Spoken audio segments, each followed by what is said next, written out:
সবাই মনে করেছে আমি একজন মুক্তিযোদ্ধা হিসাবে এবং পরীক্ষিত একজন লোক, যার বিরুদ্ধে দুর্নীতির কোনো অভিযোগ নাই, শিক্ষাগত যোগ্যতার কোনো অভিযোগ নাই, সুন্দরভাবে জীবনযাপন করেছি বিদায় সবাই সর্বসম্মতিক্রমে আমার নাম প্রস্তাব করেছে।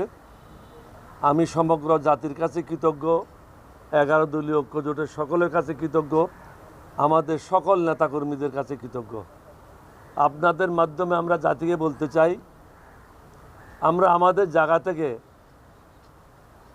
এই জাতির সাথে কখনো বেইমানি করব না ইনশাআল্লাহ। সবাই মনে করেছে আমি একজন মুক্তিযোদ্ধা হিসাবে এবং পরীক্ষিত একজন লোক, যার বিরুদ্ধে দুর্নীতির কোনো অভিযোগ নাই, শিক্ষাগত যোগ্যতার কোনো অভিযোগ নাই, সুন্দরভাবে জীবনযাপন করেছি বিদায় সবাই সর্বসম্মতিক্রমে আমার নাম প্রস্তাব করেছে।